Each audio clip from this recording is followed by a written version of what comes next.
Ako at ang aking asawa na si Rodel ay katatapos lang ng pagpapatayo ng aming bagong bahay na nakakahalagang 3 milyong piso. Hindi pa man kami nakakagawang maayos na handaan bilang pasasalamat, ang aking mabiyenan ay dumating na kasama ang 2 kapatid na lalaki ni Rodel at ang kanilang maasawa. Sa simula, sinabi nilang dumating sila para bumati, para makiisa sa aming kaligayahan dahil pagkatapos ng maraming taon ng pagsisikap, mayroon na kaming matinong tirahan. Ngunit nang makapasok na sila sa pintuan, ang aking biyenang babae na si Aling Nena ay agad na pinagmasdan ang bawat sulok ng bahay, mula sa sahig na keramiko, hagdan, sala, hanggang sa kusina sa likod. Hindi tulad ng isang taong dumating para makisa sa kasiyahan, ang kanyang tingin ay parang isang tao na tinatantya ang isang ari-ariang malapit ng hatiin. Para sa ibang tao, ang bahay na iyon ay maring karaniwang bahay lang, ngunit para sa akin at kay Rodel, ang bahay na iyon ay pawis, luha, at mga taon ng pagsisikap at kahihiyan.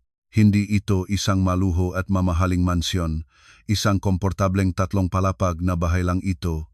Sa ibabang palapag ay may sala, maliit na kusina, at isang sulok para sa aking opisina kung saan ko pinamamahalaan ang accounting ng aming maliit na negosyong pananahi. Sa itaas ay ang aming silid tulugan, isang maliit ngunit maayos na oratoryo at maluwag na lugar para magsampay ng damit. Iyon lang, ngunit nang tumayo ako sa harap ng pintuan at nakita ang bagong pangalan na nakasulat sa labas, nang hina ang aking lalamunan at hindi ako makapagsalita.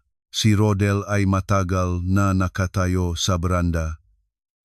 Hinawakan niya ang dingding na mabango pangang bagong pintura, at namula ang kanyang nga mata. Alam kong naisip niya ang mga araw na nakatira kami sa isang maliit na inuupahang silid. Kapag umulan, kailangan naming maglagay ng timba para sa tumutulo sa kisame. Kapag mainit, bentana lang kami ng ventilador dahil takot kami sa mataas na bayad sa kuryente kung gagamitin ang aircon. Naalala ko pa ang isang gabing natapos ni Rodel ang pananahi, tumingin siya sa akin na natutulog sa tabi ng makina at sinabing, "Sari, isang araw, ipangangako ko sa iyo na bibigyan kita ng matinong tirahan." Ngumiti ako, akala ko biro lang. Hindi ko inakala na magiging totoo iyon, ngunit ang aming kaligayahan ay hindi nagtagal. Dumating ang pamilyang aking asawa ng makakasama. Ang aking biyenang lalaki na si Mang Erning at ang biyenang babae na si Aling Nena kasama ang kapatid ni Rodel na si Dodong at ang kanyang asawang si Marichel at ang bunso na si Nathalie. Pumasok sila ng walang alam, hindi man lang nag-alis ng sandalyas kahit na bagong linisan ko ang sahig. Pagkapasok, agad na hinagot ni Aling Nena ang mesa, binuksan ang mga kabinet sa kusina at sumilip sa hagdan. Ngumiti siyang may pagmamataas na parang may inihanda na siyang sasabihin mula pa sa kanilang bahay. "Ang laki-laki nga bahay na ito, sayang naman kung kayo lang 2 ang titira rito." Nang marinig ko iyon, kumaba ang aking puso. Ngunit nananatili akong magalang, nagalok ng inumin at inimbitahan silang umupo. Hindi agad umupo si Mang Erning. Lumakat siya patungo sa hagdan at kinatok-katok ang hawakan. Maganda ang kahoy, ganito nga ang dapat na panganay. Pero kapag malaki na ang bahay, dapat alalahanin ang magulang at kapatid. Kapag masyadong maramot sa pamilya, mahihirapan ang buhay. Parang payo ang tunok nga salitang iyon, ngunit bawat isa ay mabigat na tumama sa aking puso. Sina Dodong at Marichel, na noon ay nasa lublop pagkatapos na ma-expose ang kanilang negosyong peke at nagsaniwan ng maraming utang, ay nagpakita pa rin ng kayabangan ng pumasok sa aming bahay. Binuksan ni Marichel ng walang pahintulot ang pinto ng silid sa likod, lumingon-lingon at sinabi sa kanyang asawa, "Malamig ang silid na ito, Dodong, magkakasya ang malaking kama. Kapag nakaanak na rin tayo, comfortable rin." Tumango si Dodong.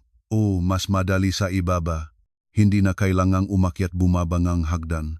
Si Rodel at Sari nasa itaas na lang. Nakatayo ako ng tuwid doon.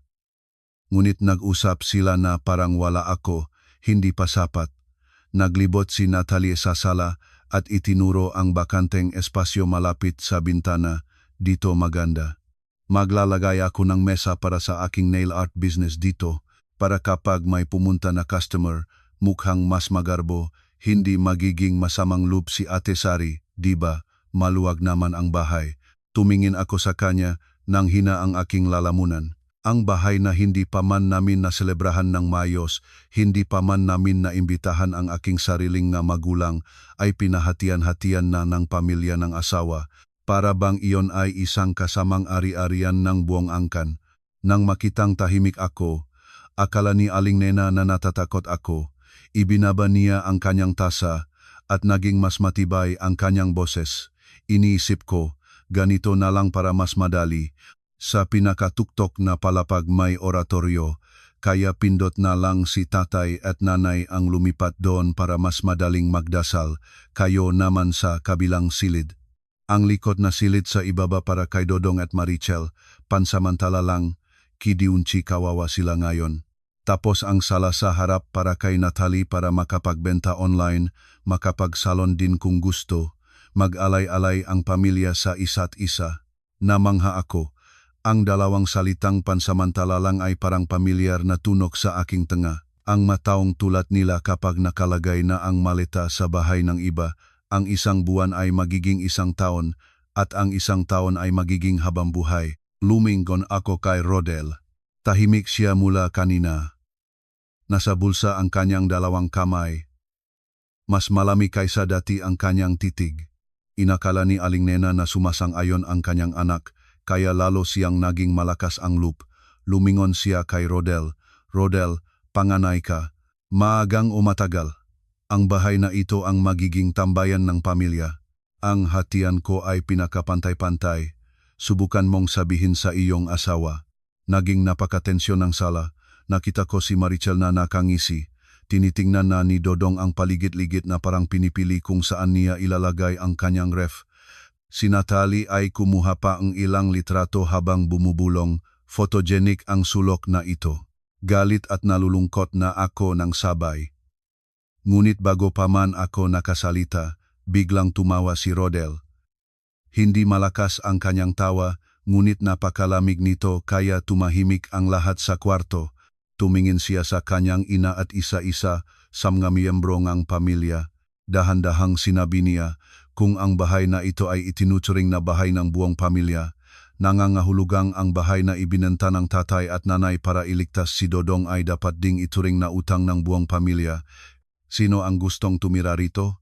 Pumirma munang kasulatan ng pakilalang utang. Nakputi agad ang mukha ni Aling Nena.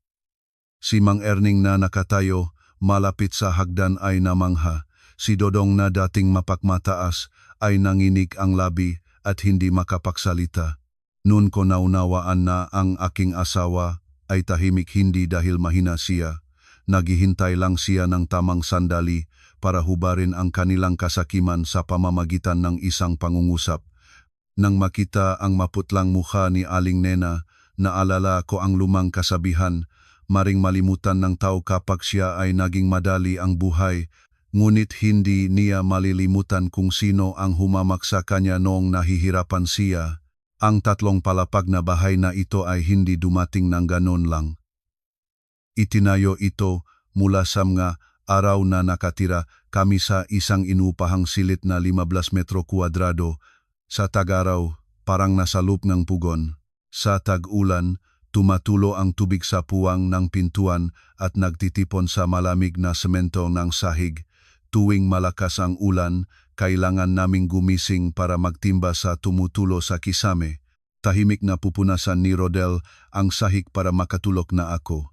Nang bago kaming mag-asawa, talagang napakahirap namin. Si Rodel ay isang mananahilang sa isang maliit na tindahan ng damit. Umaalis siya ng madaling araw bago palumiwanag at umuuwi ng gabi na may katawang amoy tela, alikabok at pawis. Habang tumatanggap naman akong trabaho sa bahay mula sa pananahi, paglalagaying pindutan hanggang sa pagtatamangam ganabitif na tahi, maraming gabing naipit ang aking mga daliri sa karayom hanggang dumugo. Pinupunasan ko lang ng tissue, tapos nagpapatuloy sa trabaho. Dahil kapag nahuli ang order, binabawasan ang aming bayad. Ang aming menu sa pagkain ay kadalasan isang pinggan ng nilutong gulay, isang mangkok ng sinigang, at ilang itlog. Ngunit lagi pa ring ibinibigay ni Rodel ang pinakamainam na bahagi para sa akin habang ngumingiti. Kumain ka, Sari. Bukas, mag-aahon na naman tayo. Mahirap kami, ngunit hindi namin naisip na mananatiling mahirap magpakailanman. Si Rodel ay may husay. Mahusay siyang tumingin sa uringang tela at napakaingat sa paggupit. Lagi niyang sinasabi, sa negosyong pananahi, hindi dapat mandaraya. Isang luhid na bahid lang ay maring sumirang reputasyon. Natataba ang aking puso tuwing naririnig ko iyon. Sa panahon na nagtatakbuhan ang lahat para kumita ng madali at mabilis, naniniwala pa rin ang aking asawa sa mabagal ngunit tapat at masipag na pagtratrabaho. Minsan ay umupo kami sa aming mainit na inupahang silit at nanaginip isang maliit na tindahang pananahi na sarili namin, hindi kailangang malaki agad. Ilang makina lang, ilang mananahi, tatanggap ng malinaw na order at magtatrabaho ng maayos. Hindi na kailangang mabuhay ng araw-araw lang, iyon ay sapat na pag-asa. Ngunit sa mata ng pamilya ng asawa noon, walang halaga ang aming pag-asa. Kumpara sa amin, sina Dodong at Marichel ay sikat noon. Nagbebenta silang pekeng damit, walang lisensiyang kosmetiko, huwat na baglahat ng kalakal na walang pahintulot. Mabilis ang pera, laging nakpapalit ng kotse, at palaging pinakabago ang telepono. Si Maricel ay laging nakamagarbo at may mga branded na bag sa kanyang bisig. Si Dodong naman, tuwing magsasalita, tungkol palagi sa kita, container at bodega parang isang tunay na malaking negosyante. Kaya naman, si Aling Nena ay hayagang paboritong-paborito si Dodong. Saan man siya pumunta, ipinagmamalaki niya si Dodong bilang anak na may dugo ang negosyante. Isang beses, sa isang handaan ng pamilya, kinuha niya ang pinakamagandang bahagi ng karne at inilagay sa pinggan ni Dodong habang maingay na nagsasabi, si Dodong ito ang tunay na matalino. Sa negosyo, kailangang mahuhulaan ang pagkakataon. Kapag magtrabahong tapat lang tulad ni Rodel, kailan pa yayaman, pagkasabi noon, tumingin siya kay asawa ko, si Rodel ay tumungo lang at nagpatuloy sa pagkain ng walang sagot. Ako na nakaupo sa tabi niya, nang hina ang aking lalamunan. Ang kanin sa aking bibig ay naging mapait na tulad ng gamot. Hindi rin mas magaling si Mang Erning. Mas tahimik siya kaysa kay Aling Nena, ngunit tuwing magsasalita, masakit palagi ang nga salita. Minsan ay tinapik niya ang balikat ni Rodel sa harap ng mga kamag-anak na may tono ngang pagtuturong may halong paghama. Ang lalaki, kapag hindi marunong kumita ng pera, huwag na lang mag-usap ng hiya. Tingnan mo ang kapatid mo, alam niyang umikot, alam niyang yumaman. Ikaw, habang buhay mo, magugupit at mananahi ka lang, magiging lingkod ng iba. Nakita ko na naninigas ang balikat ni Rodel, ngunit sumagot lang siya ng mahina. Opo, tatay. Ang katahimikang iyon ay mas masakit para sa akin kaysa kung nagalit pa siya, hindi siya duwag. Mahal pa rin niya ang kanyang magulang, gusto pa rin niyang mapangalagaan ang pagkakaisang pamilya. Habang si Marichel naman, hindi niya pinalalakpas ang pagkakataong mapababa ako. Isang beses na dumating siya sa isang handaan ng pamilya na may bitbit na makinang bag na kanyang ipinagmamalaki bilang bagong branded na produkto. Sa isang sulyap, alam ko na peke iyon. Luhid ang tahi, mali ang logo, ngunit tinahimik ako. Ginawa na lang niyang pagkakataon ito para tumingin sa damit na tinahi ko para sa sarili ko at tumawa ng may pagamak. Ay, bihasa ka talaga, Ate Sari. Mahirap pero marunong managahi ang sariling damit, nakatipid ka ang malaki. Kapag suot ko ang ganyang klase ang damit, nag-aalerhe ang aking balat. Natawa ang mga tao. Tumungo ako na parang hindi ko narinig, ngunit ang aking puso ay masakit na parang binuhusan ng asin. Ang mapagtitipon sa pamilya ng asawa ay dahan-dahang naging pahirap para sa akin. Minsan ay sinisinda ni Aling Nena kaming mahirap para huwag munang makaroon ng anak. Minsan sinasabi niyang ang asawang hindi makatulong sa asawang lalaki na yumaman ay walang silbi. Isang beses pa ay direktang sinabi niya, kayo, hindi pa kayo maayos mag-alaga ng inyong sarili. Kapag nakaroon ng anak, dagdag lang ang kahirapan at magsasadladlad ng buong pamilya. Nang marinig ko iyon, pinigilan ang aking makamay sa ilalim ng mesa. Gusto kong tumayo at tanungin siya, kasalanan ba ang maging mahirap, nakakahiya ba ang magtrabaho ng tapat? Ngunit nang makita si Rodel na tahimik na nakaupo sa tabi ko, nilunok ko ulit ang lahat ng masalitang iyon. Nang habing iyon, nang umuwi na kami sa aming inupahang silit, hindi ko napihilan ang pahiyak. Umupo si Rodel sa tabi ko. Ang kanyang makamay na magaspang sa pahawak ng gunting at tela ay malambot na humawak ng aking kamay. Hindi siya nagsalita ng marami, ngunit tumingin siya sa akin ng matagal, tapos sa punong boses ay sinabi, "Pasensya na, Sari, dahil hinayaan kitang mapahiya." Umiling ako ngunit patuloy ang agos ng luha. Hinila niya ako para masandalan ang kanyang balikat at dahan-dahang sinabi, "Hindi ko mapanganggakuan na mayaman ka na ngayon, ngunit ipinanggako ko na hindi kita hahayaang mapahiya habang buhay." Ang pangungusap na iyon ang nagpalakas sa akin sa loob ng mapinakamapait na taon. Naniniwala ako na ang aking asawa ay hindi isang taong walang silbi tulad ng sinasabi nila. Naniniwala akong ang aming kahirapan ay simula lang, hindi kapalaran, at lalong naniniwala akong isang araw, ang mataong nangatawa sa aming kainan na nilutong gulay lang ang ulam ay makikita kaming sa ibang paraan. Ngunit hindi pa ako alam noon. Para makarating sa araw na ito, kailangan naming dumaan pa sa isa pang kahihiyan, isang kahihiyang mas malalim kung saan itinulak kaming buong pamilya ng asawa sa pinakamasakit na punto. Ang kahihiyang iyon ay nangyari sa katapusan ng aming ikalawang taon ng kasal.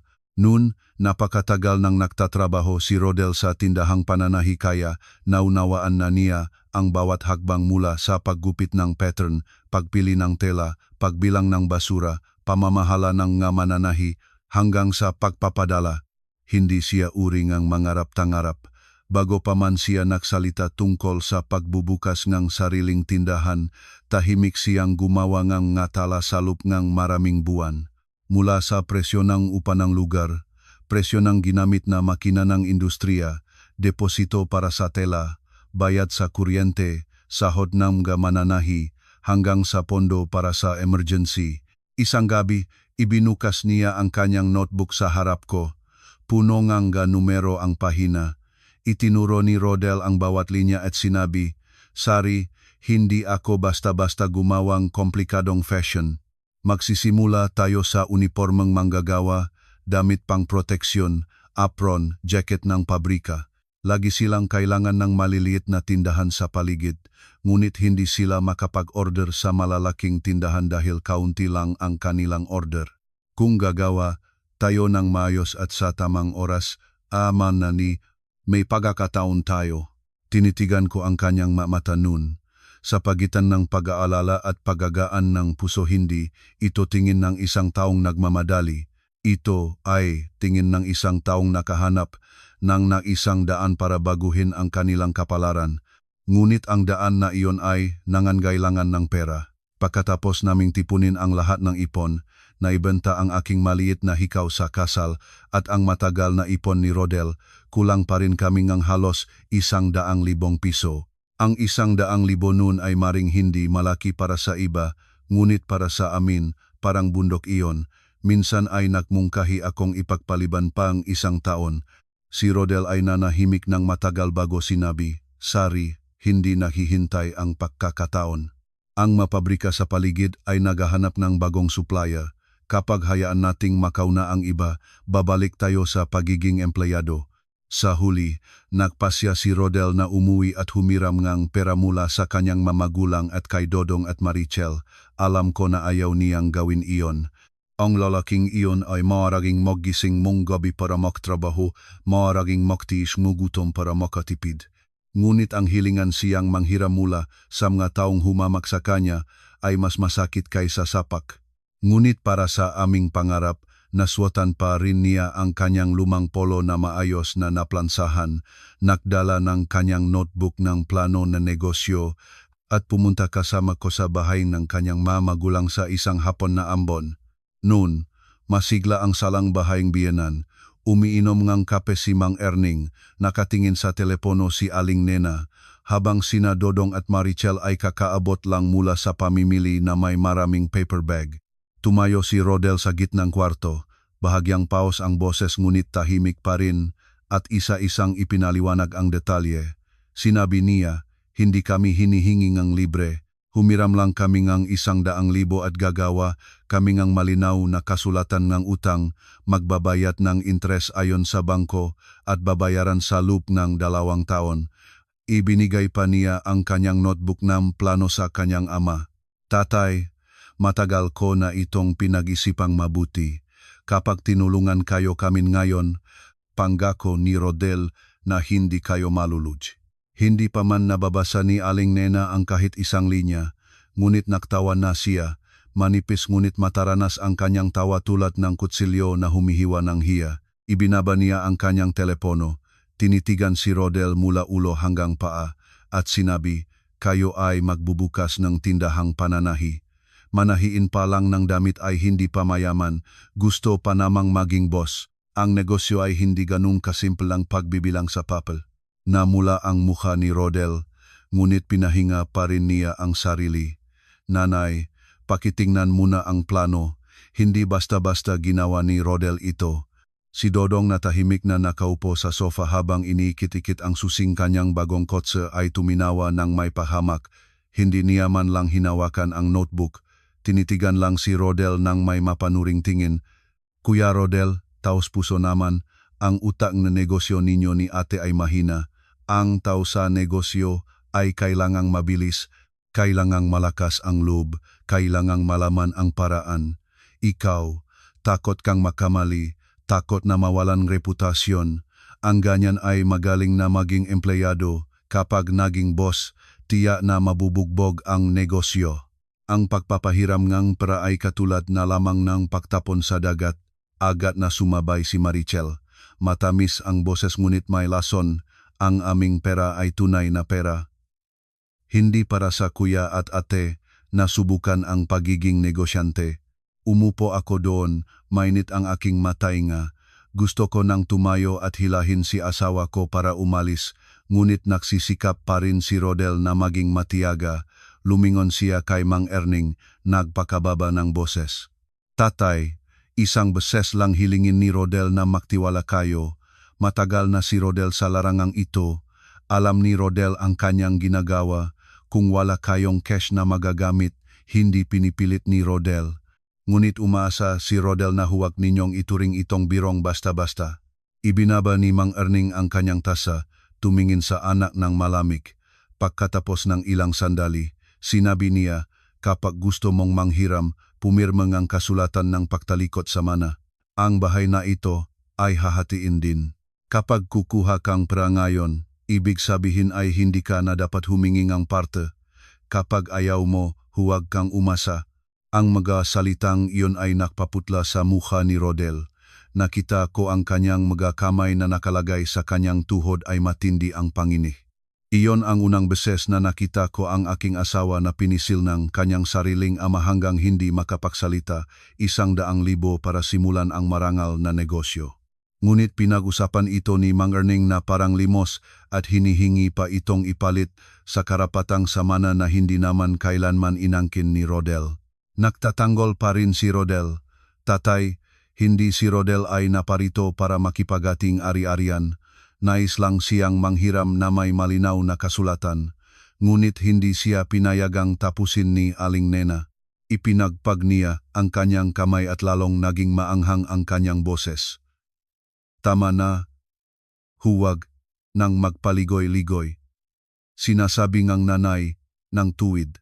Sa bahay na ito ay walang ekstrang pera para sa inyong dalawa na subukan ang kapalaran. Kapag nabigo, uuwi kayo rito at magiging pabigat sa magulang. Sino ang magnanagot? At saka, ang mga magulang mo ay mahirap. Kaya ba nilang tulungan ka kapag nabangkarote ka? Ang huling pangungusap na iyon ay parang malakas na sampal sa aking mukha. Mahirap nga ang aking mga magulang. Ang kanilang matandang bahay ay wala sa kahit na ano kumpara sa madalas na ipinagmamalaking pamilyang asawa. Ngunit mula nang ikasal ako kay Rodel, wala silang minsan na pinahiya ang kanilang manugang. Tumayo na ako. Hindi ko na mapigilan ang pagiging magalang. Tumingan ko si Aling Nena. Nanginginig ang aking boses ngunit malinaw. Nanay, maaring hindi kayong manghiram, hindi namin sisihin, ngunit pakiusap na huwag na dalhin ang mga magulang ko para mapahiya. Mahirap ang aking mga magulang, ngunit hindi sila kailanman natawa sa kahirapan ng iba. Pagkatapos nun, hinila ko ang kamay ni Rodel. Nakatayo pa rin siya ng parang nalilito. Ang kanyang notebook ng plano sa negosyo ay nahulog sa sahig. Nakalat ang maniapahina sa ilalim ng manidodong. Walang isa mang tumulong sa pagpulot nito. Nang gabing iyon, dinala ko si Rodel sa bahay ng aking mga magulang. Sa buong daan, hindi siya nagsalitang kahit isang salita. Umulan at nakita ko lang ang mabigat na pahingang aking asawa sa tabi ko. Pagdating sa bahay, agad na nalaman ng aking ina sa pamamagitan lang pagtingin sa aming mukha na may nangyaring hindi maganda. Nahanda ng mainit na tsa ang aking ama, nahintay sila ng nagpapatahimik bago magtanong ano ang nangyari. Sabihin lang sa amin. Ikinuwento ko ang lahat ng walang dakdak o bawas. Nang marating ko sa bahagi ng pag-alipusta ni Aling Nena sa aking mga magulang, nang hina ang aking boses, nanahimik ang aking ama ng matagal. Hindi siya nagalit, hindi rin niya sinisi ang pamilyang asawa. Tumayo lang siya, pumasok sa kwarto, at bumalik na may isang lumang titulong lupa na nakabalot sa plastik. Inilagay niya ito sa mesa. Tumingin ang aking ama kay Rodel at dahan-dahang sinabi, walang cash na pera ang tatay at nanay, ngunit mayroon kaming bahay na ito. Kung handa kayong magsikap ng tapat, nagtitiwala ang tatay at nanay sa inyo. Ang aking ina na nakaupo sa tabi niya, namumula ang mamata, ngunit tumango siya, at si Rodel ay umiyak. Lumuhod siya sa harap ng aking mga magulang, nanginig ang kanyang mabalikat at hindi makapagsalita. Nang gabing iyon, matagal na lumuhod si Rodel sa beranda ng bahay ng aking mga magulang. Bumubuhos pa rin ang ulan sa labas sa lumang yero ng kisame. Habang sa loob, ang kumikislap-kislapan na fluorescent na ilaw ay naglilaw sa mapagpigilan na muka ng aking asawa. Hawak niya ang titulo ang lupa, sa makabilang kamay at paos ang boses. Tatay, nanay, kapag nabigo si Rodel, mawawala ang bahay ninyo. Hindi alam ni Rodel kung paano mababayaran iyon. Susumpa si Rodel sa kanyang buhay. Habang humihinga si Rodel, hindi niya hahayaang mawalan kayong tirahan. Humarap ang aking ina para punasan ang kanyang luha, hindi dahil nagsisisi siya sa matandang bahay na iyon, kundi dahil naawa siya sa kanyang anak na babae at manugang na pinahiyan ng kanilang sariling pamilya. Ang bahay na iyon ang bunga ng pagod ng aking mga magulang sa buong buhay, lumang na ang mga dingding, kupas na ang bubong, bita ang semento sa ilang bahagi, ngunit doon ako pinalaki. Doon nagtatambak ngang palay ang aking ina. Doon nakukumpuni ngang bisikleta ang aking ama para kumita ngang dakdak na pera para makapaaral ako, ngunit kinabukasan, kasama pa rin namin ng aking mamagulang na pumunta sa bangko. Hawak ng aking ina ang ballpen para pumirma ngang kasulatan ng sangla. Nanginginig ang kanyang makamay kaya hiningan siyang kawani ngang bangko na ulitin. Ngumiti siya ng mahiya. Medyo nanginginig ang aking kamay. Alam ko na hindi ang kanyang kamay ang nanghihina, ang kanyang puso ang nasasaktan. Nasasaktan dahil ang kanyang anak na babae na kasal na ay kailangan pa ring bumalik para humingi ng tulong sa kanyang magulang habang pinahihiya ng pamilya ng asawa. Mula nang makuha ang puhunan, wala kaming nasayang na kahit isang segundo. Nagupa si Rodel ng isang maliit na bodega sa dulo ng alikabok na kalye. Dati, ginagamit iyon para magimbak nenge materyales sa pagtatayo nenge bahay. Hindi pantay ang sahig. Batik-batik ang madingding. At may butas sa ilang bahagi nga yero ang kisame. Kapag mainit, parang nasa pugon ang loop. Kapag umulan, tumutulo ang tubig. Ngunit para sa amin noon, iyon ang pagkakataon ng buhay. Magkasama naming nilinis ang basura, tinapal ang kisame, at muling pinintalan ang dingding. Bumili si Rodel ng ilang ginamit na makina ng industriyang pananahi, binuksan ang maito at nilinis ang bawat tornilyo. Nahanap akong ginamit na mesa at upuan, naglagay ng kurtina, at naglinis hanggang hating gabi para kinabukasan ay makapagsimula na kami. Sa mga unang araw ng pagbubukas ng tindahan, ang pinaka-nakakatakot ay hindi ang pagsusumikap kundi ang kawalan ng customer. Umupo si Rodel na tinitigan ang matahimik na makina. Nakita ko ang kanyang namumulang mga mata, ngunit hindi siya nagreklamo. Nagdala akong ng mga sample na tahi at pumunta sa bawat maliit na pabrika para mag-alok ng serbisyo. May mga bantay ng pinto na agad na nakpalabas sa amin, wala kaming kailangan, hanap kayo ng ibang lugar. May humawak sa sample at nagre-reklamo sa halaga. Tinawad nila hanggang sa halos wala na kaming makukuha na kita. Isang araw, sa ilalim ng matinding sikat ng araw, lumakad ako mula umaga hanggang hapon. Ang aking sinalas ay nanlalabo na. Ang resulta ay ilang pagtunog ng ulo at isang malamig na pangungusap, bagong tindahan. Sino ang magbibigay ng order? Nang gabing iyon ay umupo ako sa sulok ng bodega. Nang alisin ko ang aking maskara, masakit ang mukha ko dahil sa alikabok at tirik ng araw. Tahimik na naglagay si Rodel ng bota ng tubig sa harap ko at bumubulong, kung hindi tayo makapakuha ngayon, bukas subukan nating muli. Tumingin ako sa kanya na abala sa pakukumpuni ng pattern sa ilalim ng dilim na ilaw. Ang aking puso ay nasa pagitan ng pagkagaan at habag. Pagod din siya, ngunit hindi niya hahayaang sumuko ang kanyang sarili. Maraming gabing nagising ako ng ika-isang madaling araw at nakita pa rin si Rodel na nakaupo sa harap ng makina, kinukumpuni ang bawat tahi ng sample. Sinasabi niya, kapag nabigo ang unang order, hindi na babalik ang customer. Mahirap ay ayos lang, ngunit pabaya ay huwag. Sa wakas, pagkatapos ng halos isang buwang pakatok sa bawat pinto, nakakuha kami ng unang order. Isang maliit na welding shop ang umorder ng 200 set ng uniformeng pang-proteksyon para sa kanilang mga manggagawa. Hindi malaki ang bilang, hindi rin malaki ang kita. Ngunit para sa amin, iyon ang unang buhay-buhay sa gitnang malakas na agos.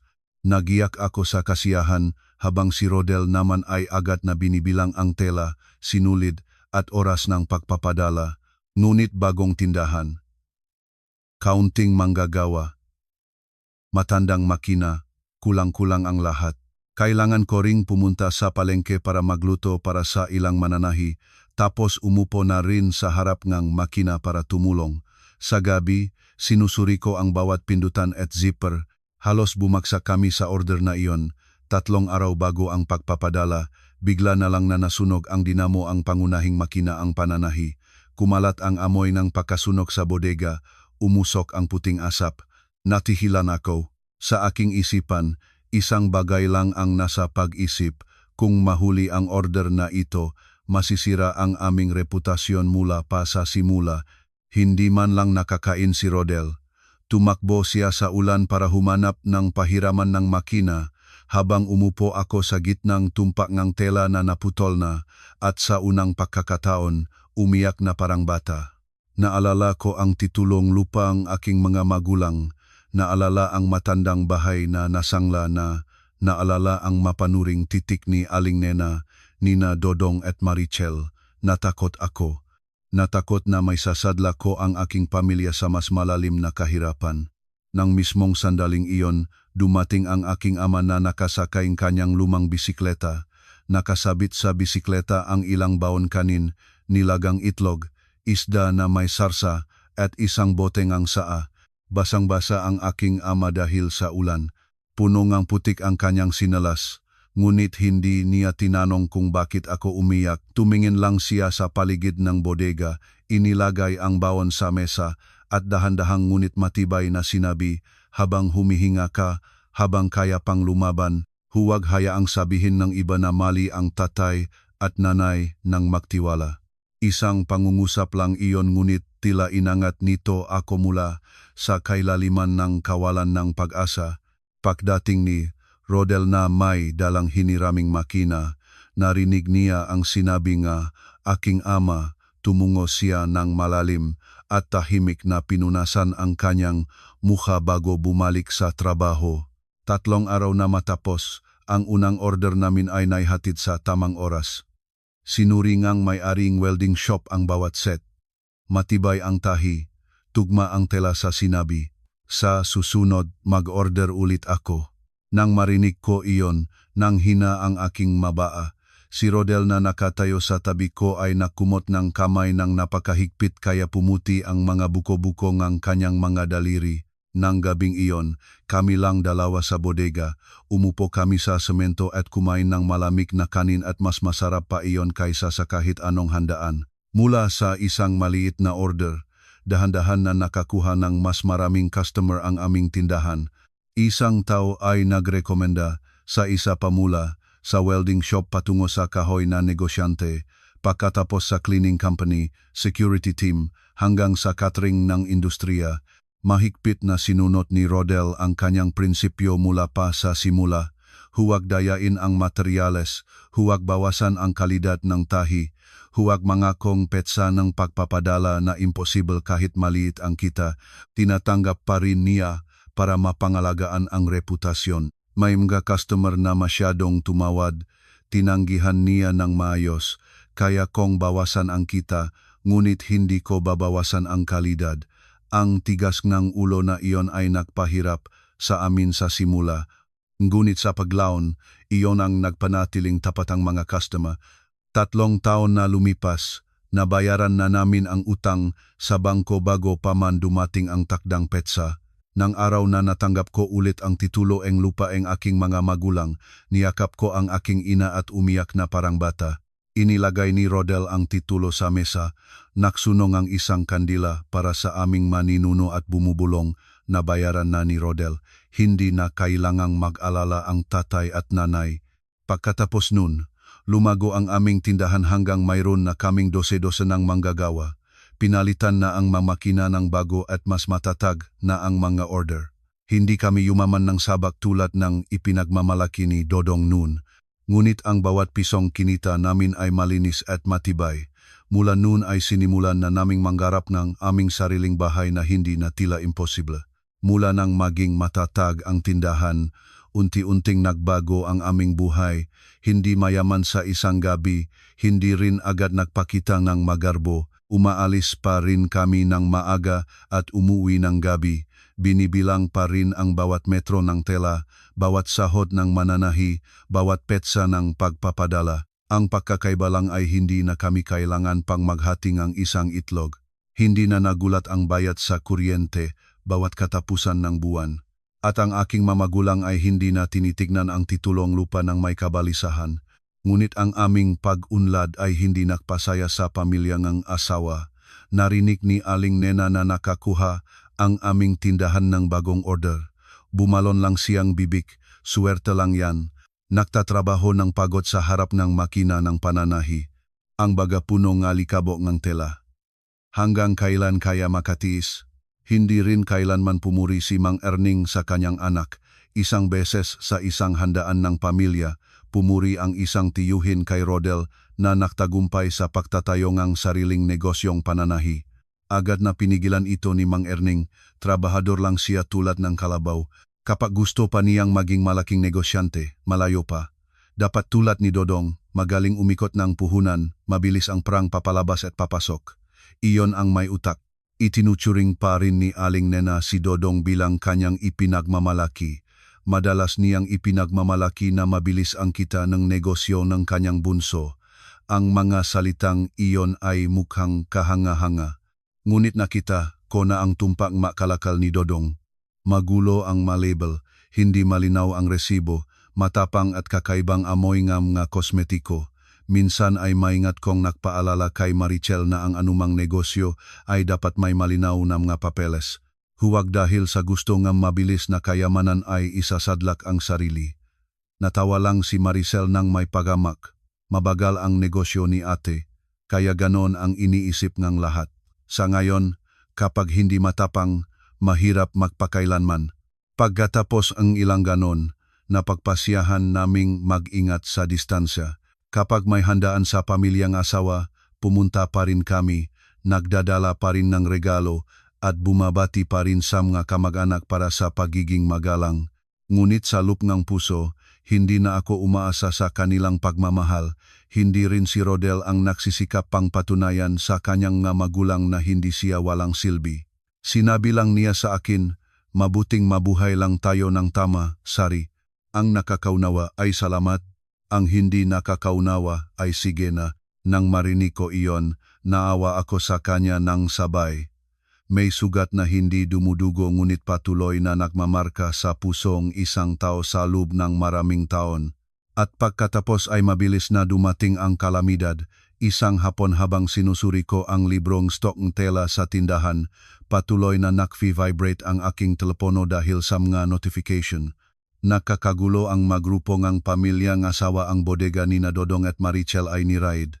Natuklasan ng mga autoridad ang mga kalakal na kewi, kosmetiko na walang lisensya, pekeng resibo at malaking bilang ng mga kalakal na hindi mapaliwanagan ang pinakmulan. Binasa ko ang bawat linya ng balita na may kilabot sa aking gulugod. Ang aking pinagalalam ay nangyari na. Sa isang gabi lang, ang mag-asawang dati ay tinatawag ng mga bosyo ay bumagsak sa bangin. Na transportasyon ang mga kalakal. Naibabad ang mga account. Ang makatrabahong dating tumatapik ng balikat at tumatawag ng boss ay tumalikod na. May nagnanakaw ng paunang bayad, may nagahablang kabayaran, may nagbabanta na magrereklamo dahil nabenta nila ang mga kalakal ni Dodong. Si Marichel na dating ang talim ng bibig ay tumatawag na kay Aling Nena habang umiyak na nawalan ng boses. Nagtago si Dodong ng ilang araw, hindi sumasagot sa kahit sinong tumatawag. Si Aling Nena ay nagtatakbo ng parong-paro, umiyak habang nagagalit. May nakjaga sa aking anak, matalino si Dodong, hindi siya maaring mapabaya, ngunit hindi matatakpan ng tangkilik ang problema. Ang multa, bayad sa abogado at utang sa mga supplier ay naging napakalaking bilang. Sa huli, si Mang Erning at Aling Nena ay kailangang ibenta ang bahay na kanilang tinitirhan para ayusin ang problema. Nang marinig ang balitang iyon, si Rodel ay nanahimik ng matagal. Alam kong hindi siya masaya, hindi rin satisfied. Gaano man kasama ang kanilang ginawa, sila pa rin ang kanyang nga magulang. Ngunit ang simpatiya ay isang bagay. Ang pagdanas ng bungang kasakiman ay iba naman. Mga isang linggo ang lumipas, dumating ang buong pamilya ng asawa sa aming tindahan. Noon ay abalang-abala ang tindahan, nagangalit ang mga makinangang pananahi. Si Aling Nena ay unang pumasok, pagod ang mukha ngunit nagsisikap pa ring parinig-rinig na may autoridad. Sa likod niya ay si Mang Erning. Nakatungo si Dodong, habang hawak ni Marichel ang kanyang bag at nakatayo sa gilid, nerbiyoso at magagalit ang kanyang titig. Pinainvito ko silang pumasok sa sala at nagalok ng inumin. Kahit hindi komportable ang aking puso, ayaw kong mawalang pagiging magalang. Hindi nagligoy-ligoy si Aling Nena, ibinaba niya ang kanyang tasa at tumingan si Rodel. Maunlad na kayo ngayon, tulungan mo ang kapatid mo, ang pera ay mahahanap, ngunit ang kapatid ay mahalaga. Isang pagkakamali lang ng si Dodong at Marichel. Matigas ba ang iyong puso para makita siyang gumuho? Ang salitang isang pagkakamali lang mula sa kanyang bibig ay nakakasuka sa akin. Maraming taon silang nakontraban ng mailegal na kalakal. Nilait ang batas at nang ma-expose ay tinatawag lang na isang pagkakamali. Umupo si Rodel sa harapan ng kanyang ina. Walang pagbabago ang kanyang mukha. Mahinahon siyang nagtanong, "Nanay, magkano ang kailangan?" Nang marinig iyon ni Aling Nena, inakala niyang lumambot na ang kanyang anak. Agad niyang sinabi, "Ngayon, nga 1,500,000 kapag maari pa, mas maganda. Nawalan na tayong bahay. Panganay ka. Kailangan kang kumilos. Naging mabigat ang hangin sa kwarto. Tinitigan ko ang aking asawa. Nasasaktan ang aking puso. 1,500,000 ay hindi maliit na halaga. Hindi ito basta-basta may labas dahil lang sa salitang kapatid." Nanahimik si Rodel ng ilang segundo bago tumawa ng walang pagkagaan. Tinitigan niya si Dodong at muling tumingin sa kanyang ina. Nung humingi si Rodel ng 100,000 para buksan ang tindahan, naalala pa bang nanay ang sinabi ninyo? Sinabi ngang nanay na nangarap si Rodel. Sinabi ni Dodong na ang pagpapahiram ngang pera kay Rodel ay katulad ng pagtapon sa dagat. Sinabi ng tatay na kung gusto manghiram, pumirma ngang kasulatan ng pagtalikod sa mana. Ngayon ang nanay ay hinihingi ang 1,500,000. Sinasabing nanay na ang pera ay hindi mahalaga. Natahimik si Aling Nena. Humarap si Mang Erning. Mas malalim na naktungo si Dodong. Hindi pa rin matahimik si Marichel. Itinaas niya ang kanyang ulo. Maasim ang boses. Nun iba, ngayon mayroon na kayo. Kailangan na ngayong alalahanin ang pamilya. Si Kuya Rodel ang kapatid niya. Paano makitig ang loob para makita ang kapatid na gumuho? Tinitigan ni Rodel si Marichel. Lumamig ang kanyang titik. Hindi ako nagbubulak-bulagan, ngunit hindi ko rin gagamitin ang malinis na pera mula sa aming pagsisikap para takpan ang inyong marumi.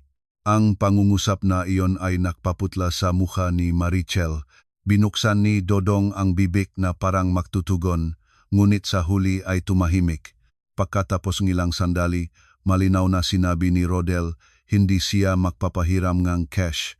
Kapag si Dodong at Marichel ay tunay na nagbago pagkatapos maayos ang kanilang legal na problema, maari silang magtrabaho sa tindahan tulad ng iba pang empleyado. Simula sa pinakamababang posisyon, tumatanggap ng araw-araw na sahod ng walang anumang espesyal na pribilehiyo bilang pamilya. Sinabi niya, kung gusto ninyong mamuhay ng tapat, magsimulang magtrabaho ng tapat. Ngunit kung pera lang ang gusto ninyo para tumakas sa problema, wala siya. Nang marinig iyon, tinabok ni Aling Nena ang mesa at tumayo. Dumadaloy ang kanyang luha ngunit maanghang pa rin ang boses. Hindi ko inakala na kapag mayaman ka na ay ganito ka sa sariling kapatid. Umalis sila ng may galit. Akala ko doon na matatapos ang kwento. Ngunit hindi inaasahan, hindi naktagal, nang matapos na ang pagtatayo ng aming bagong bahay na 3 milyong piso, muling lumitaw sila. Sa pagkakataong ito hindi sila pumunta sa tindahan para humiram ng pera. Pumasok sila sa aming bagong bahay ng walang abala, tinitignan ang masilid at pinahatian ang mapalapag para bang ang bahay ay kabayaran para sa bahay na kanilang naibenta. At noon ko naunawaan, ang kasakiman nga taong sanay na masiraan ay hindi kailanman makikilala ang hangganan. Pagkatapos ang araw na dumating ang pamilyang asawa at walang humpay na pinahatian ang mga palapag, inakala ko na nagsasalita lang sila para mapakita ang kanilang galit at mapilitang umayaw kami. Sa pinakamalala, nais nilang i-pressure kami para mahiyang sumuko. Si Rodel ay hindi rin nagsalita ng marami.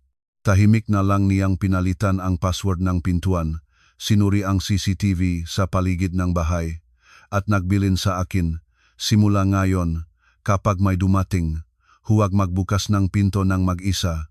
Kapag hindi na alam ng tao ang hangganan, tayo na ang kailangang gumawa ng hangganan na iyon. Nang marinig ko iyon, mabigat pa rin ang aking puso. Alam kong si Rodel ay mas nasasaktan kaysa sa akin. Dahil ang mataong nagpaplano para agawin ang aming bahay ay hindi, estranyo sila ang kanyang sariling mamagulang at kapatid. 3 araw ang lumipas, habang nasa tindahan ako at sinisuri ang order ng uniforme, patuloy na nag-vibrate ang aking telepono. Numero ng bantay ng aming bagong subdivision. Nang sagutin ko, panikado ang boses niya, Ate Sari, may lumipat sa bahay ninyo, may pickup truck sa harap ng gate. Tinanong ko sino, sumagot siya. Sinabi nilang pinapuntahin sila ng magulang at kapatid ninyo. Sabi nila ay pahintulot ng ate at kuya. Nang marinig ko iyon, lumamig ang aking makamay. Sa aking isipan, agad na lumitaw ang titik ni Aling Nena noong nakaraang araw.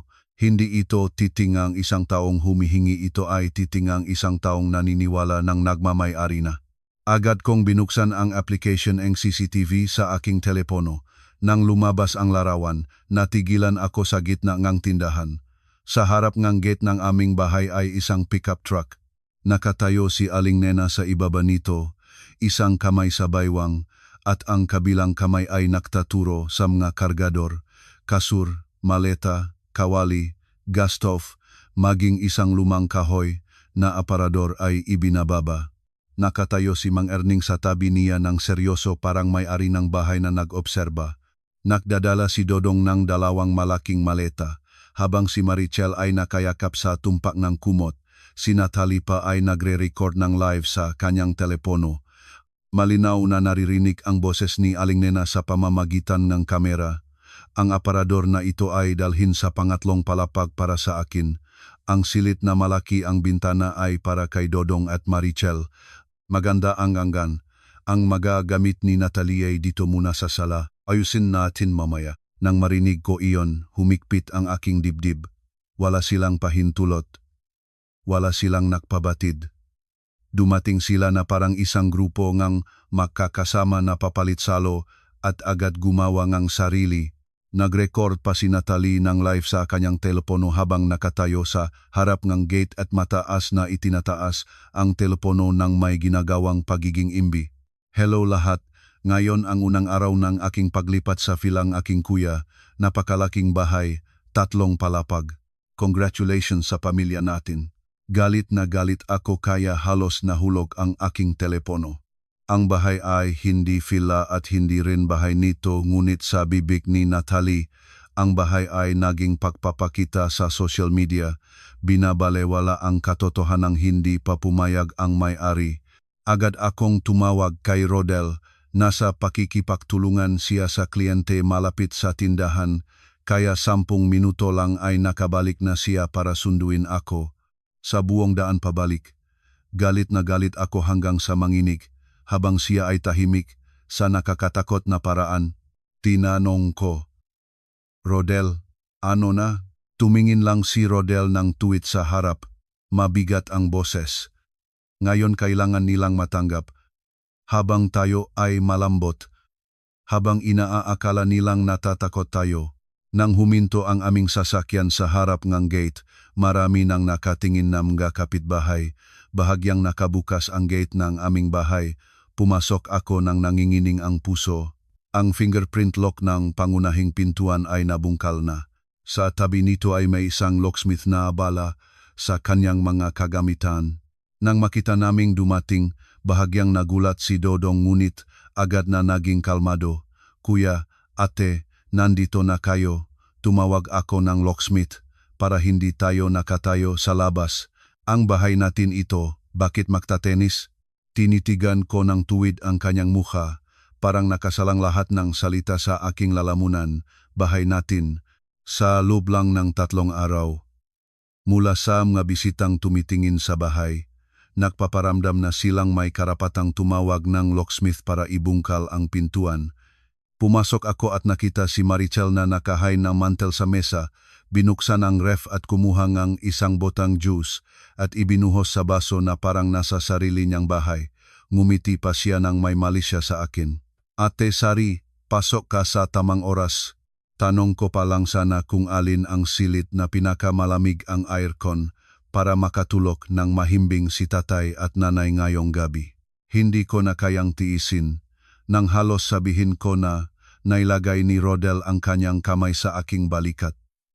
Hindi siya pumindot ng malakas, ngunit sapat para maunawaan ko na gusto niyang mahuli pa. Humakbang siya patungo sa gitnang sala, tiningnan ang tumpak ng maleta, kasur at kagamitan na nakakalat sa sahig na katatapos lang nilinin.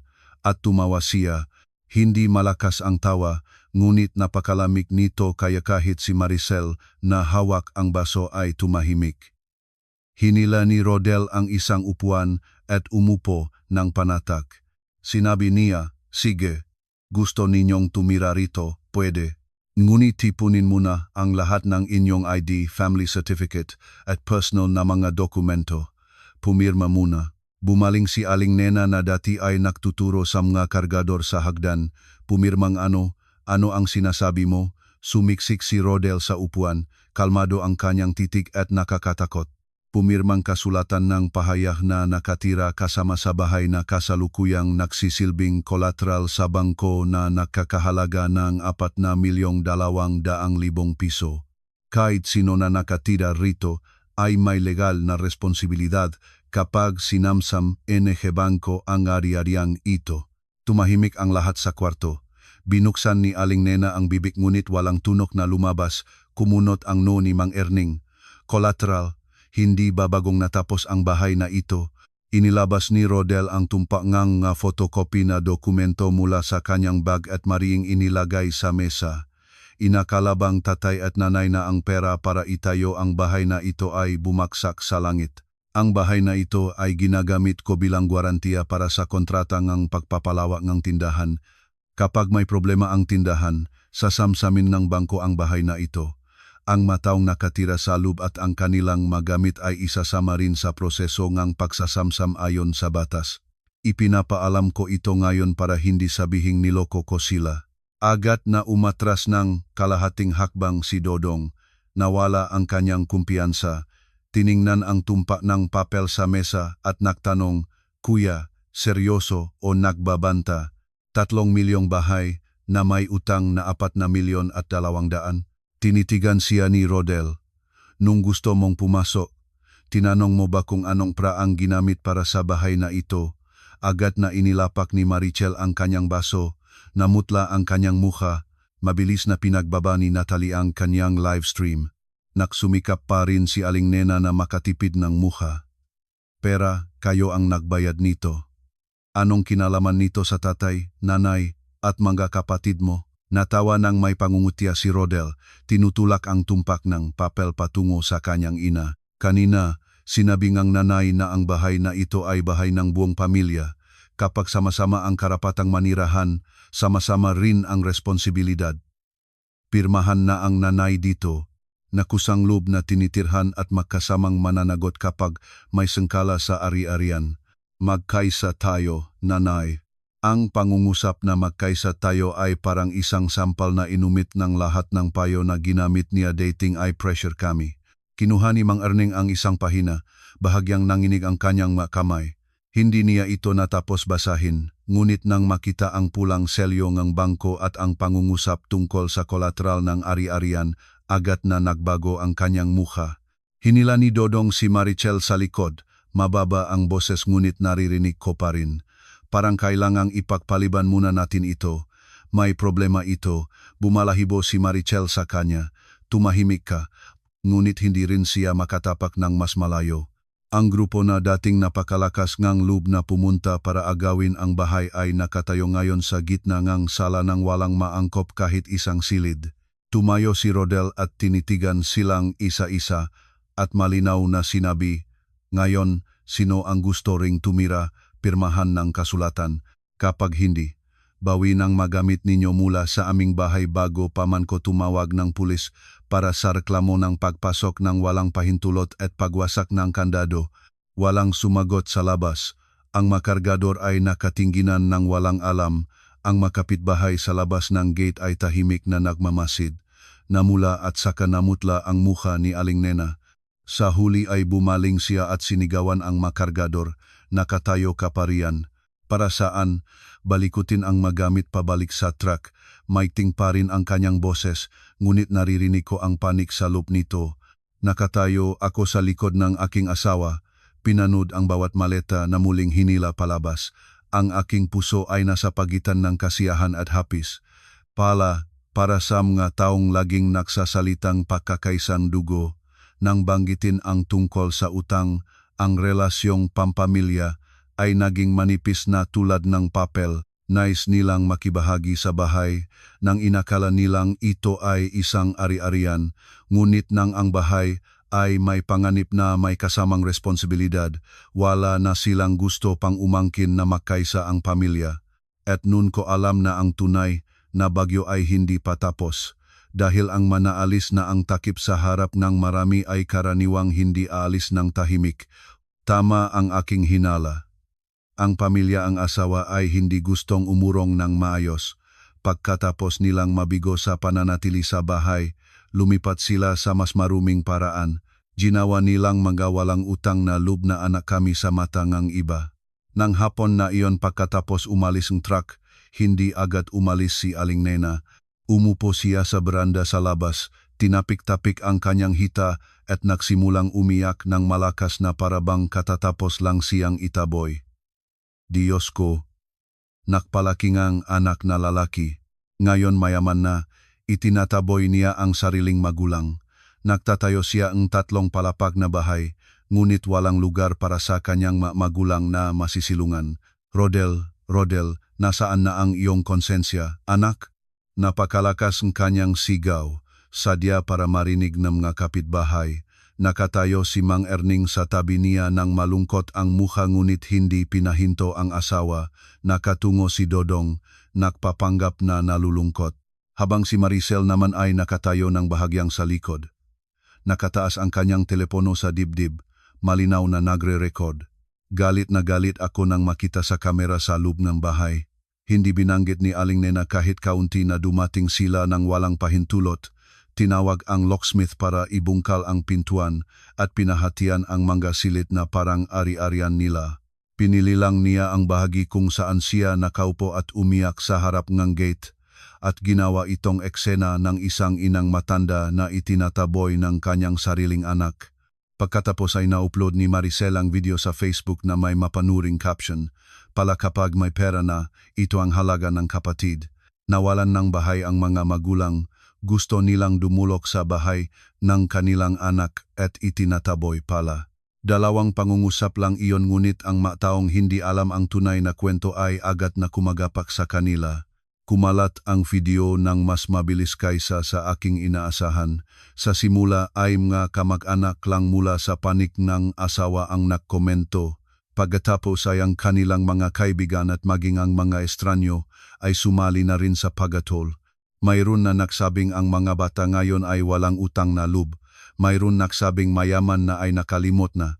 Mayroon pang naksulat, tingnan ang mukhang manugang, mukha namang suplada. Ang asawa niya ay ganon naman siguro dahil dinadala nga asawa.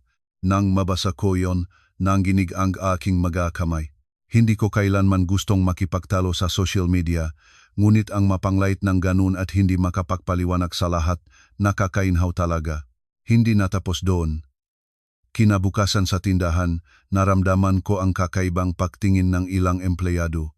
Hindi sila nagsalita ng direkta, ngunit kapag nakaraan ako, bigla na lang tumitihaya ang kanilang pag-usap.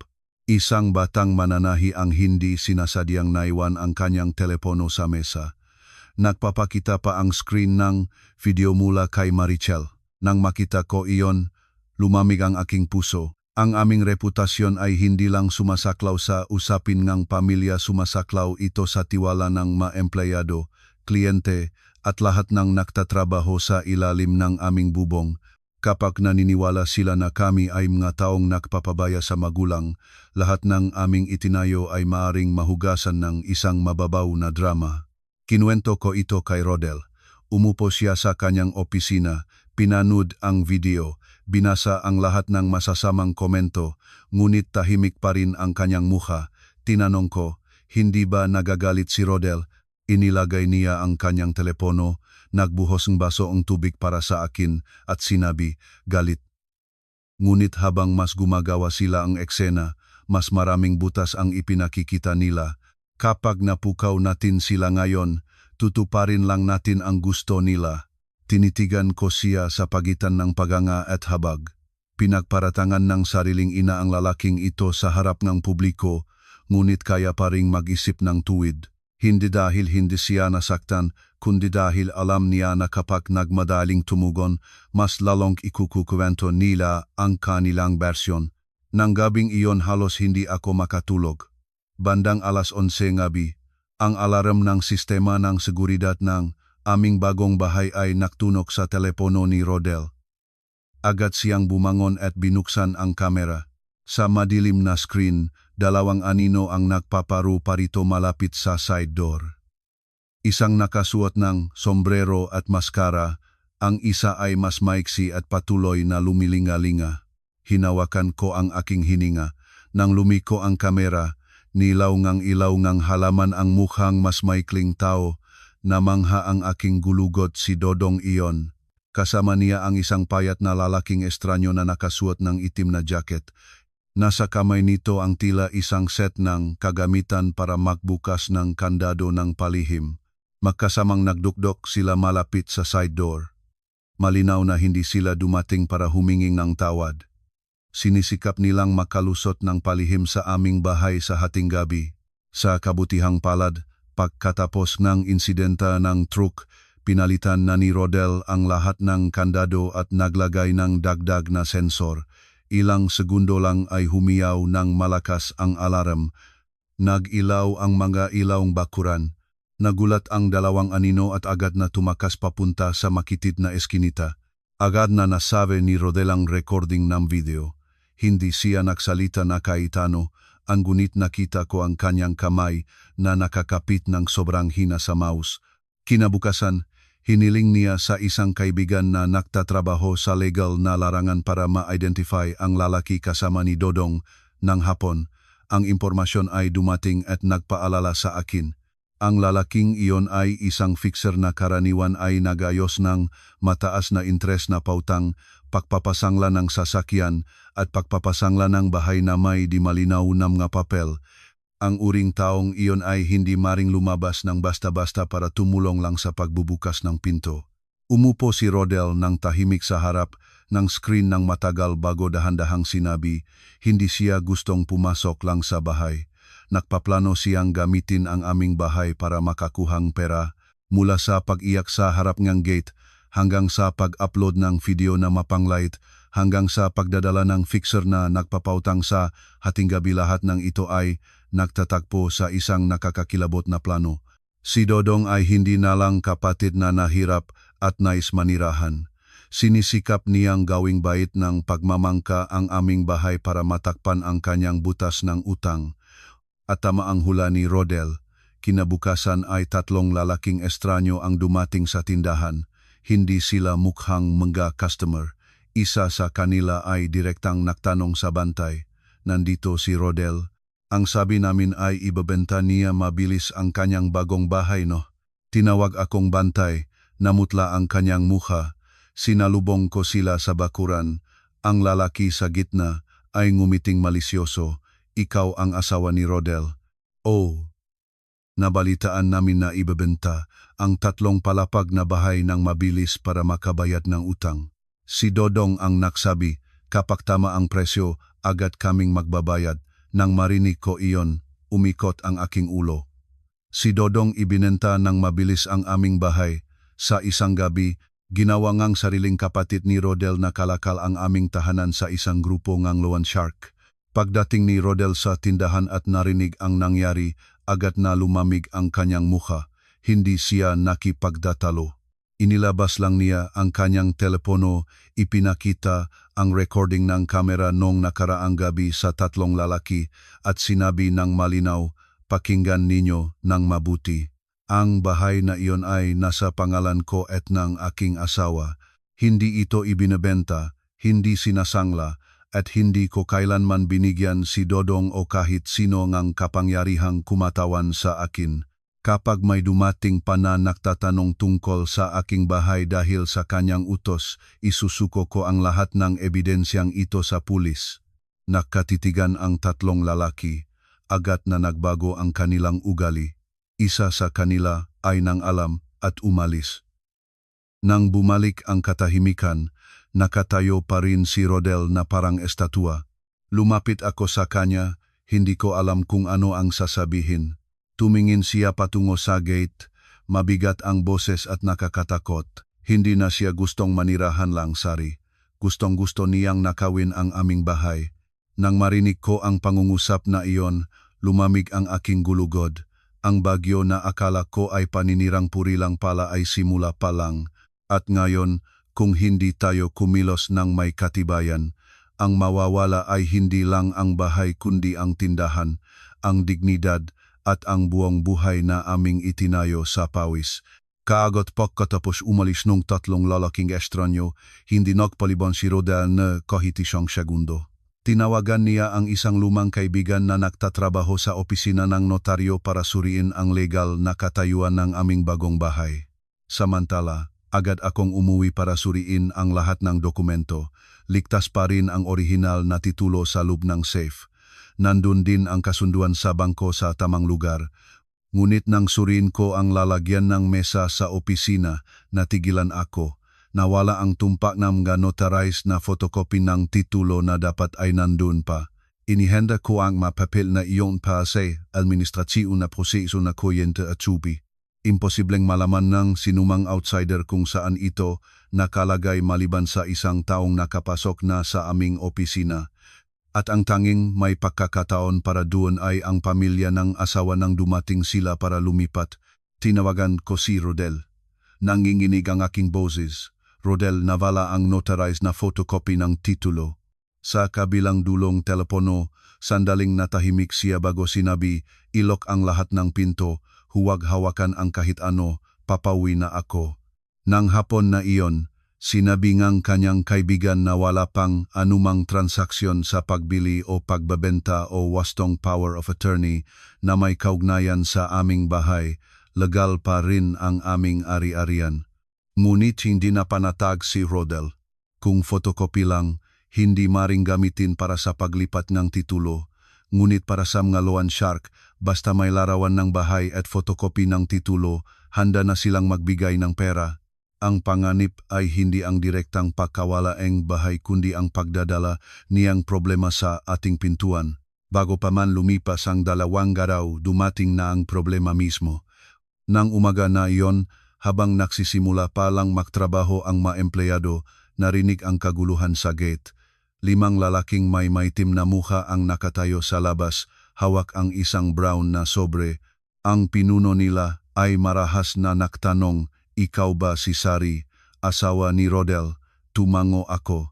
Inihagis niya ang sobre sa mesa ang bantay. Kung ganon, bayaran ang utang ng iyong bilas na si Dodong. Dapat bayaran na. Huwag kaming mapilitang gumawa ngang masamang bagay. Binuksan ko ang sobre. Sa loob ay isang kasunduan ngang utang na nakakahalaga ngang 800,000 piso. Bilang garantiya, nakalakip ang larawan ng aming bagong bahay at ang nawala na photocopy ng titulo. Sa lugar ng pirma ay may pirma ni Dodong at isang pekeng pirma sa ilalim ng pangalan ni Rodel. Sa tabi nito ay may photocopy ng ID ni Rodel na hindi ko alam kung saan nakuha ni Dodong. Lumapit ang lalaki, banta ang boses. Sinabi ng kapatid mo na ang kuya niya ang nagagarantiya ng utang na ito. Sabi niya, pahiram lang siya ng pangalan. Ngayon tumakas na siya. Kayo bilang pamilya ang dapat mangbayad. Pagdating ni Rodel na kumuhang sobra, lalong namutla ang kanyang mukha nang makita ang pekeng pirma niya. Ibinato niya ang sobre sa mesa, pekeng dokumento ito. Hindi ko kailanman pumirma, hindi ko kailanman nagagarantiya, at hindi ko kailanman pinayagan si Dodong na gamitin ang aming bahay para sa utang. Kung gusto ninyong singilin, hanapin ninyo ang umutang. Kapag inabala ninyo ang aming tindahan, tatawagin ko agad ang pulis. Natawa ang pinunong grupo, tumawag ka. Ngunit pera na ang lumabas namin, kailangan itong bayaran ng iba. Sinabi niya, ikaw ang kuya niya, nagmamahal sa kapatid. Hindi ka maring hayaang mamatay ang kapatid mo. Ang masalitang iyon ay nagpaliyab sa damdamin ni Rodel. Niloko niya kayo. Hanapin ninyo siya. Huwag ninyong dalhin ang bulok na ugnayan ng pamilya para i-pressure ako. Sobra na ang aking pagmamahal sa kanya. Natakot ako na mawalan ng kontrol si Rodel kaya agad ko siyang pinanatag. Sa loop, huminto na ang ingay ng nga makina. Nagtipon ang mga empleyado ng may kababalagan. Tinawagan ni Rodel si Dodong ngunit patay ang numero. Nagpadala siyang tao para suriin ang kanilang inuupahang silid. Lumabas na pala sila nung nakaraang gabi. May naiwan pa silang hindi nabayarang upa. Nang sandaling iyon, dumating sina Aling Nena at Mang Erning. Nang makita ang mga nagsisingilin ng utang, namutla si Aling Nena. Hinawakan niya ang kamay ni Rodel. Ano ito, anak? Bakit nandito ang mataong ito? Inihagis ni Rodel ang kasunduan sa harap ng kanyang ina. Basahin ninyo mismo.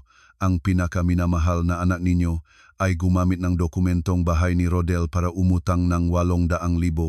Binuksan ni Aling Nena ang ilang pahina. Nanginginig ang kanyang kamay.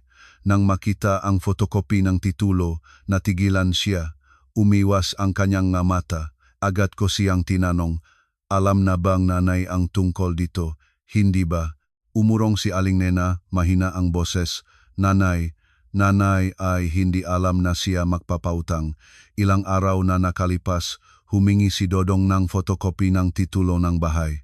Sinabi niya para sa proof of residence. Inakalang nanay, atalang nanay, atalang nanay. Inakalang nanay na photocopy lang, walang masamang mangyayari. Niyanik ngang lamig ang buong katawan ko. Hindi pala si Dodong ang nagnakaw, si Aling Nena mismo ang nagbigay nito.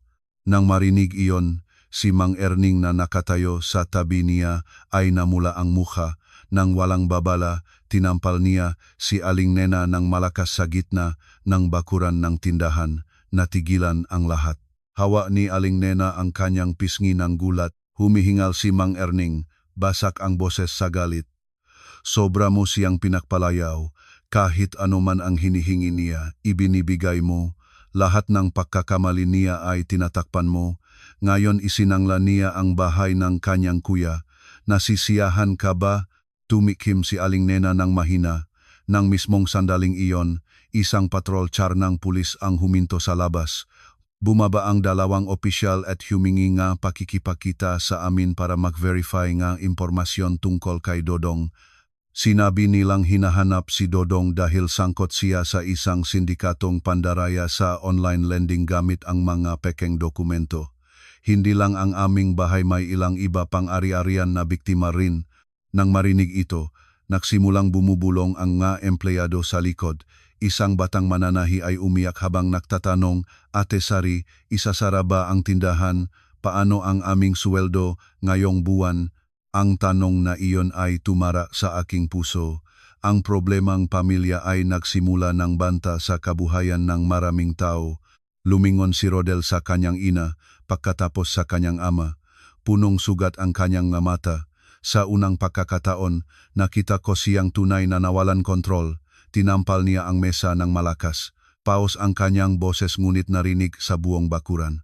Noon ay itinuturing akong buong pamilya na walang silbi para mapagsilbihan ang isang manggugulo.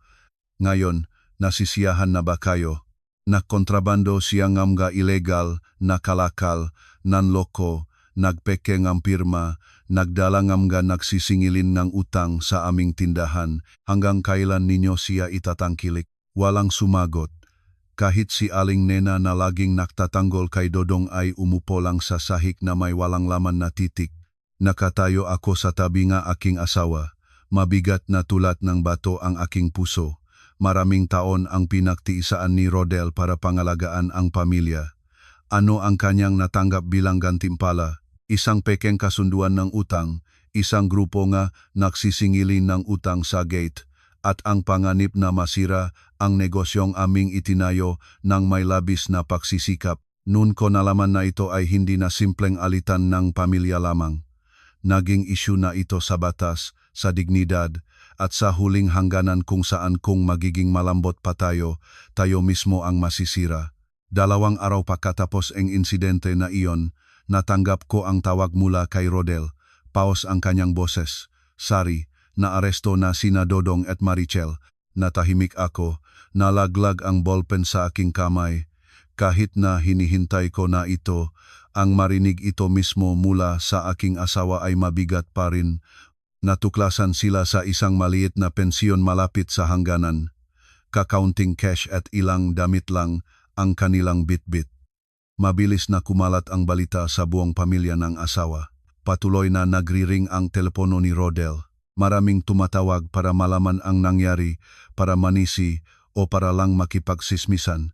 Isang tiyo ang nagsindir na bilang kuya, hindi sana dapat payagan ni Rodel na maaresto ang kapatid. Nakita ko si Rodel na nakaupo ng walang kibo, namamaga ang mamata dahil sa kakulangan ng tulog. Si Mang Erning ay halos hindi matanggap ang katotohanan. Ang lalaking buong buhay ay nagpanatili ng hiya ay nakaupo na lang ng tahimik sa kanilang pansamantalang inupahang silit, walang laman ang kanyang mata. Nabenta na ang kanilang bahay para takpan ang naunang utang ni Dodong, ngunit hindi pa rin natatapos ang problema.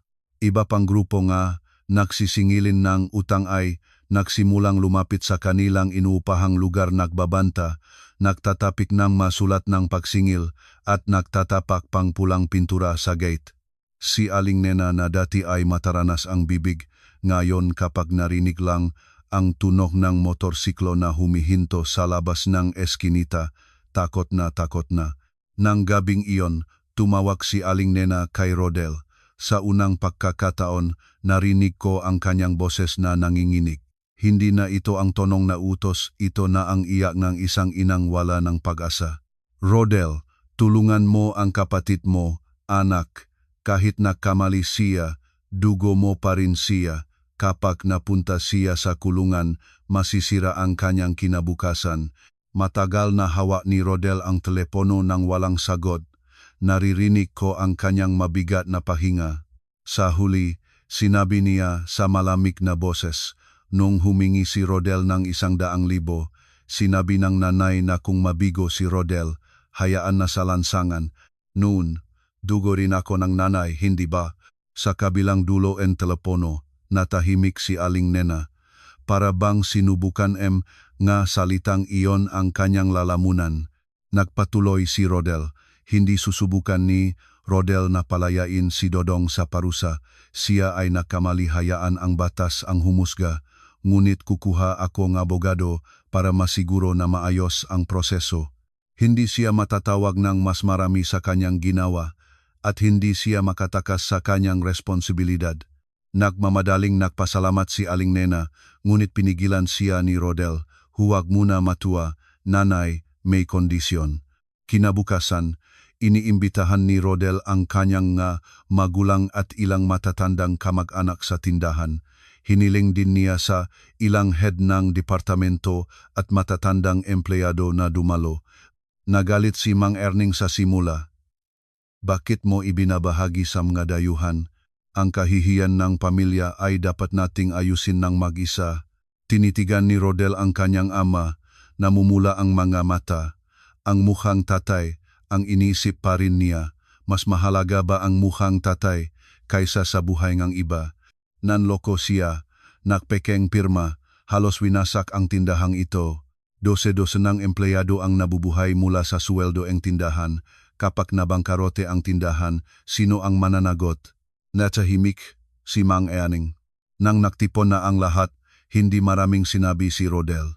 Inilagay niya ang 3 sobre sa mesa ang pekeng kasunduan ng utang, ang CCTV recording noong sinubukan ni Dodong na pumasok sa bahay at ang sulat ng pagdating ng pulis. Isa-isa niyang ipinaliwanag ang lahat ng walang pagmamalabis. Hindi niya binanggil ang kanyang magulang sa lahat ng kasalanan, ngunit ang bawat ebidensyang kanyang ipinakita ay parabang nagbubuwal ng maskarangang hiya na matagal na nilang pinanatili. Isang tiya ang nagsikap na ipagtanggol. Tama na, nagdurusa na naman si Dodong. Bakit pa dinidiin? Bigla na lang umiyak si Aling Nena. Hindi sandiwara tunay na pag-iyak ng pagsisisi. Nakatayo siya nang nakakapit sa mesa. Kasalanan ko ang lahat ng ito. Matagal akong naging pabor. Nakita ko si Dodong na kumikita ng mabilis. Inakala kong kahanga-hanga siya. Nakita ko si Rodel na nagtatrabaho ng husto at hinihamak ko siya. Itinangkili ko ang mapakakamali ng aking bunso at pinigilan ang aking panganay na umangat. Ngayon ganito siya. Hindi ko masabi na wala akong kasalanan. Natahimik ang buong kwarto. Humarap si Rodel ngunit nakita ko ang kanyang namumunang mata. Marahil hinintay niya ang pagkilalang iyon sa loob ng maraming taon, ngunit nang marinig niya ito sa wakas, hindi naging mas magaan ang kanyang puso. Dahil huli na ang pagkilala. Pagkatapos napakaraming sugat, isang pag-amin ay hindi agad makapagpapagaling ng lahat. Isang tiyo na matagal ng tahimik ay nagsalita sa wakas. Si Dodong ay hindi sira mula sa simula. Nasira siya dahil itinuturing ng pamilyang ito na mas mahalaga ang marumi na pera kaysa sa karakter. Noong kumikita siyang malaki, walang nagtanong kung saan nanggagaling ang pera. Noong nagtatrabaho ng tapat si Rodel, hinahamak pa siya. Ngayon ang mapait na bunga nito, hindi lang si Dodong ang kumakain nito, ang buong pamilya ay nakitanim. Ang masalitang iyon ay nagpaabot kay Aling Nena ng malakas na iyak. Yumuko si Mang Erning, tumikhim ang kanyang mabalikat. Pagkatapos ang pagtitipon, humupa ang masismis sa tindahan. Naunawaan ng maempleyado na hindi kami malupit, nagsisikap lang kaming maging matatag para maligtas ang natitira. Ang katibayang iyon ay hindi para sa paghihiganti, kundi para gumuhit ng hangganan sa pagitan ng pagmamahal at ng bulag na pagtatanggol. Tinupat ni Rodel ang kanyang pangako, nakahanap siyang magandang firmang abogado, ngunit malinaw ang mensahe, gusto ko lang ng makatarungang proseso. Kung nakasala, parusahan. Kung tapat, gawing mas magaan. Walang suhol, walang pagtakas sa responsibilidad. Nang ibaba ang telepono, sinabi niya sa akin, tinutulungan ko siya ngayon hindi dahil nakalimutan ko, kundi dahil kapak naging kapareho tayo ng kalupit nila noon. Anong silbing lahat ng ating pagsisikap para mamuhay ng tapat? Hinawakan ko ang kanyang kamay. Alam ko na sa labas ay mukhang malamig siya, ngunit sa loob, siya pa rin ang parehong lalaki na laging sinisikap pangalagaan ang kanyang pamilya. Ang pagkakaiba lang, sa pagkakataong ito, hindi na siya tumutulong sa pamamagitan ng bulag na pasensya, kundi sa pamamagitan ng kondisyon, ng katotohanan, at ng batas. At iyon ang huli na nagpagawa sa buong pamilya ng asawa na tunay na simulang bayaran ang presyo ng kataon na kanilang hinamak ang taong tapat. Akala ko pagkatapos ng lahat ay magiging malinaw na ang lahat, hahupa na ang bagyo, ngunit nakamali ako. May isang katotohanang nakatago sa loob ng maraming taon, nakaimbak sa loob ng maliit na saf sa opisina ni Rodel. Nang hapon na iyon habang tinutulungan ko siyang ihanda ang karagdagang dokumento para sa abogado, natuklasan ko ang isang lumang brown na sobre. Sa loob nito ay hindi dokumento ng negosyo kundi dose-dose ng resibo ng paglilipat ng pera, maayos na iniayos, na buwanan ipinadala sa account ni na Mang Erning at Aling Nena. May mga nakakahalagang 5,000, 8,000 at maging 10,000. Lahat ay mula sa personal na account ni Rodel, ngunit sa mga kaunay na tala ay nakasulat lang, tulong para sa kaibigan o tulong para sa magulang.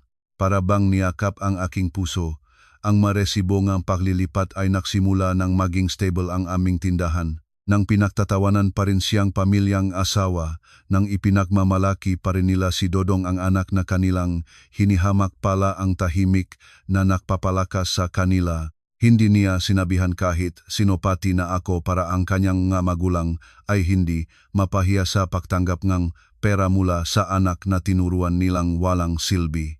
Sa loob ng sobra ay mayroon ding tumpa na resibo ng ospital na nakakahalaga ng higit sa 300,000 piso sa ilalim ng pangalan ni Mang Erning. Naalala ko ang nakaraang taon nang magkaroon ng banayad na atake ng stroke ang aking biyenan. Noon sinabi ni Aling Nena na lahat ng gastos ay sakop ng insurance at nagpasikat si Dodong dahil may kilala siya sa ospital. Pala, si Rodel ang nagbayad ng lahat. Humiling pa siya sa doktor na sabihin sa kanyang ama na sakop ng insurance ang lahat para hindi maramdaman ng kanyang ama na may utang siya sa anak na kanyang pinahamak. Nang marinig iyon, bumuhos ang aking luha. Hindi ko alam kung ikinakaawa ko o nainis sa aking asawa. Nang gabing iyon, dinala ko ang sobre sa pinagtitirhan ni na Aling Nena. Nang makita niya ang lahat ng ebidensya, lalo na ang resibo ng ospital na nahimik siya nang matagal bago umiyak, kaya si Rodel pala ang nagbayad ng lahat, bumubulong siya. Akala ko insurance. Sinabi ni Dodong na siya ang tumulong. Kinabukasan, pumunta si Aling Nena sa tindahan. Sa harap ng lahat ng empleyado, lumakat siya patungo kay Rodel na nagsusuring ang pattern at sa harapan ng lahat lumuhod si Aling Nena. Nagulat si Rodel at umurong.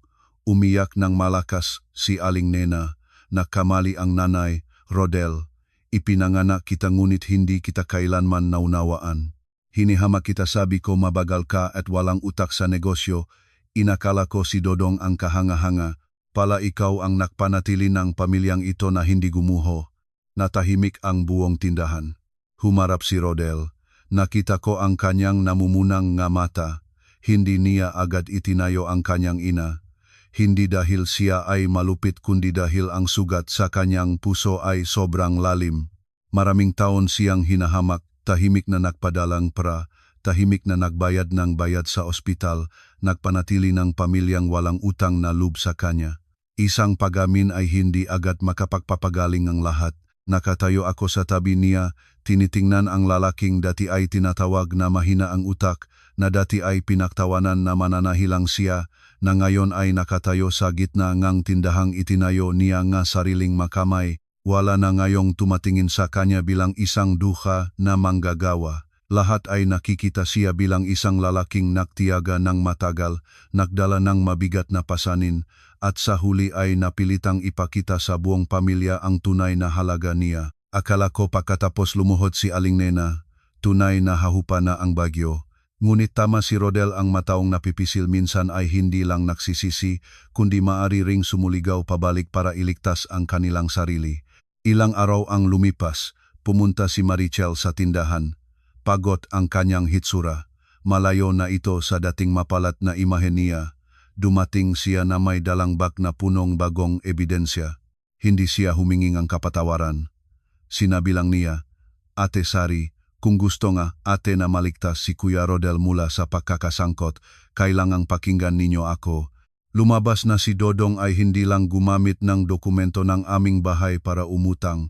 Inihanda na niya ang kwentong si Rodel ay ang kanyang pangunahing guarantor na sadyang nagtatago sa likod ng eksena. Nagbigay si Marichel ng isang voice recording kung saan sinasabi ni Dodong Samga nagsisingilin ng utang. "Ang kuya ko ay may malaking tindahan, may bahay na 3 milyon. Kapag kailangan ay pipilitin ko siyang makisali sa pagbabayad." Hindi niya ibibigay ang pagkakataong masira ang reputasyon niya, siguradong maglalabas siyang pera. Natigilan ako. Higit pang nakakagulat, iminungkahi ni Marichel na ang nagutos kay Dodong na magpeke ng mga dokumento at itarget ang aming bahay ay hindi ang nagsisingilin ng utang. Ipinakita niya ang isang serye ng mga mensahe sa pagitan ni Dodong at ni Natalie ang bunso. Sa loob nga mensahe, nagpadala si Natalie ngang larawan ng aming bahay, ang aming schedule ngang pag-uwi, at maging ang lokasyon ng photocopy ngang titulo na nakita niya sa drawer.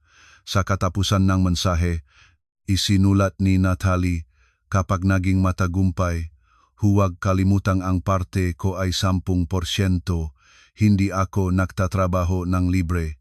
Pala ang taong dati ay mukhang pinakawalang banta ang pinakamaarte, ang siyang pinakasalarin. Nang makita ni Rodel ang lahat ng ebidensya, tumawa siya ng walang saya. Isang kapatid ang nanloko, isang kapatid ang nagbenta ng kanyang sariling kuya. Anong pamilya pa ang maaring maligtas dito? Mabilis na nakarating ang balita na ibinigay ni Marichel ang ebidensya kay Natalie. Kinabukasan, habang abala kaming nakahanda ngang malaking padala, pumunta si Natalie sa harap ng gate ng tindahan. Naglift siya sa kanyang telepono, umiyak ng histeriko, at sumigaw na pinagbibintangan namin siya, na mayaman na kami at tinatanggal na ang pamilya. Sinadya niyang gumawa ngang gulo ng eksakto ng darating ang aming pinakamalaking kliyente. Nagalit ako. Ngunit bago pa man ako lumabas, pigilan niya ako ni Rodel. "Sa pagkakataong ito, hayaan mong ako ang harapin ito." Hiniling ni Rodel sa technician na magdala ng malaking projector screen sa harap ng bakuran, nakaharap sa gate. Nagulat si Natalie na naka-acting pa rin. Hindi nagsalita si Rodel. Pinaplay lang niya ang CCTV recording ng tahimik na kumukuhang larawan si Natalie ang aming bahay kasama ang isang lalaking estranyo. Pagkatapos ay pinaplay ang voice recording ng kanyang pag-usap kay Dodong na humihingi ng 10% parte. Malinaw na narinig ng lahat ang mga salitang iyon, ang mga kapitbahay, mga empleyado at ang mga tao sa paligid. Namutla ang mukha ni Natalie. Ang mataong dati ay nakaramdam ng simpatya sa kanya ay tumingin sa kanya ng iba. Nagpanik siya at sinubukang patayin ang kanyang livestream, ngunit huli na. Nang mismong sandaling iyon, dumating sina Aling Nena at Mang Erning. Nang marinig ang boses ng kanilang anak na babae sa recording, tumakbo si Aling Nena sa gate at tinampal ng malakas si Natalie. "Kayang-kaya mong sirain ang sariling kuya, Natalie." Sa halip na magsisi, sumigaw pabalik si Natalia, "Kasalanan ko ito, nanay. Mula pagkabata, itinuro mo sa amin na si Kuya Rodel ay tanga, na kapag gusto natin ng kahit ano mula sa kanya, kunin lang. Sinabi mo na hindi siya makakapaglaban. Ginagawa ko lang ang itinuro mo sa akin. Bakit ngayon ikaw pa ang nananakit sa akin? Ang mga salitang iyon ay parang kutsilyong tumarak sa puso ni Aling Nena. Natigilan siya, tumikim ang kanyang makamay, nun niya naunawaan. Ang kanyang paboritismo, ang kanyang pagama kay Rodel, ang kanyang pagtuturo na samantalahin ang kanyang panganay naging lason, ang nga ito na sumira sa kanyang sariling maanak. Humakbang si Rodel patungo sa gat, tahimik ngunit matibay ang boses. Mula ngayon, ang nakamali ay magtataglay nga responsibilidad. Huwag nang gamitin pa ang salitang pamilya para mapilitang bayaran ako ngang utang ngang kasakiman ng iba. Pagkatapos, hiniling niya sa bantay na tumawag nung pulis at isuko ang lahat nung ebidensya. Nang halos masira na ang pangalan ng aming tindahan dahil sa ginawa ni Natalie, dumating ang huli at pinakamalaking pagsubok. Tumawag ang aming pinakamalaking kliyente ng galit, ang ilang tela sa order ng uniforme na nakakahalagang halos 2 milyong piso na aming ipinadala ay lumabas na mababang kalidad at madaling sumunog. Nagbanta siyang kanselahin ang kontrata at maghahabla. Sinuri namin ang bodega at natuklasan na inalisan ng ilang rolyo ng orihinal na tela at pinalitan ng mura. Ang CCTV sa bodega ay pinatay nung gabi bago ang produksyon, ngunit ang kamera sa koridor ay nakakuha ng imaheng isang taong kilala naming mabuti. Siya si Butami ang punong taga-suot na nagtrabaho sa amin mula pa sa simula. Nang kausapin, sa huli ay umamin si Butami. Dumating si Natalie sa kanya bago siya naaresto. Alam ni Natalie na kailangan ni Butami ng pera para sa operasyon ng kanyang anak. Binigyan siya ni Natalie ng 10,000 piso at nangako ngang mas malaki kung matagumpay siyang mawasak ang malaking kontrata ang aming tindahan. Malinaw ang layunin pabangkrutahin kami para mapilitang ibenta ang bahay. Nagiba ang loop ko, ang taong pinakakatiwalaan ko, na lagi ko pinaglalagayan ngang mabuting loop tuwing nahihirapan ay tumalikod sa amin. Binigyan kami ng kliyenteng 48 oras para bawiin ang lahat ng may depektong kalakal at palitan ng bago. Kung hindi, kanselahin ang kontrata at may malaking multa. Iyon ang 48 oras na parang digmaan. Tinipon ni Rodel ang lahat ng empleyado. Sino ang gustong manatili? Magdudulot tayo ng magkasama. Sino ang pagod? Hindi ko pipilitin. Nang hindi inaasahan, halos lahat ng empleyado ay nagpiling manatili. Nagtrabaho sila araw at gabi sa 3 shift. Ang tindahan ay inaatake, ate. Alam namin na sa pagkakataong ito, nagtatrabaho tayo hindi lang para sa suweldo kundi para iligtas ang ating tahanan, sabi ng isa sa kanila. Dumating ang aking mga magulang na nagdadala ng pagkain at inumin. Hindi sila nagsalita ng marami, tumulong lang sila sa pagbabahagi ng kanin at paghahanda ng saa para sa mga empleyado na pagod na pagod. Nang gabing iyon, dumating din si Mang Erning. Matagal siyang nakatayo sa labas ng gate, tinitingnan lang ang kanyang anak na nagtatakbo ng parong-paro habang inaayos ang trabaho at basang-basa ng pawis ang kanyang polo. Sa huli, pumasok siya sa gitnang ingay nga makinang pananahi. Yumuko siya sa harap ni Rodel. Hindi ako marunong mananahi, ngunit mayroon akong nga kamay. Hayaan mo akong tumulong sa kahit anong trabaho. Nanahimik si Rodel ng matagal. Pagkatapos ay itinuro ang tumpak ngam nga kalakal na kailangang muling suriin. Tatay, pakitulungan maggupit ng natitirang sinulit doon. Agad na tumango si Mang Erning. Umupo siya sa sulok na may lumang salamin at maingat na inigunting ang bawat sinulid. Ang lalaking dati ay naghamak sa gawaing manggagawa ay natuto na ngayong pahalagahan ang bawat detalye. Dumating rin si Aling Nena ng tahimik at tumulong sa aking ina sa kusina. Walang nagsalita tungkol sa nakaraan. Eksakto 48 oras ang lumipas, natapos ang pagpek ng lahat ng bagong kalakal. Dumating ang kliyente at maingat na sinuri ang lahat. Sa huli, sinabi niya, tinatanggap ko ang makalakal na ito.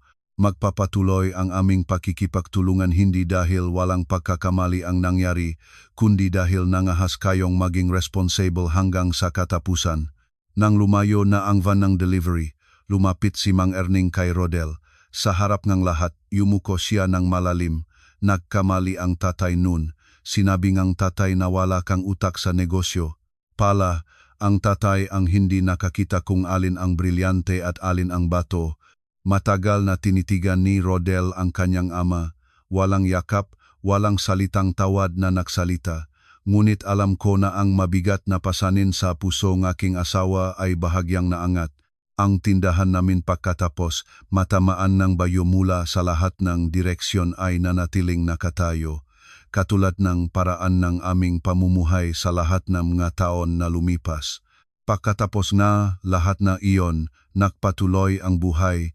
Sina Dodong, Marichel at Natalie ay nakatanggap ng parusa alinsunod sa kanilang mga ginawa. Hindi sinubukan ni Rodel na magaan ang parusa, siniguro lang niya na mayos ang proseso. Si Marichel, pagkatapos palayain, ay tinanggap na magtrabaho sa aming tindahan mula sa pinakamababang posisyon. Ganun din si Dodong, pagkatapos ayusin ang kanyang mausapin, nagtrabaho siya bilang kargador sa bodega. Hindi na siya humihingi ng espesyal na pakikitungo, isang pagkakataon lang para maging taong tapat.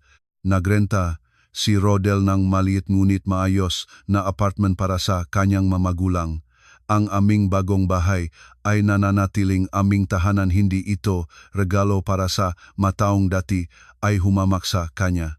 Si Mang Erning ay nanatiling nagtatrabaho sa tindahan, ginagawa ang maliliit na gawain ng may dedikasyon. Si Aling Nena ay madalas na tumutulong sa kusina ng mga empleyado, natututo ng mahalin ang kanyang anak ng mas tapat. Ang handaan sa aming bahay na 3 milyong piso ay sa wakas ay idinaos matagal na pagkatapos ng plano. Walang naagalong higit pang maganap, wala ng kasakiman.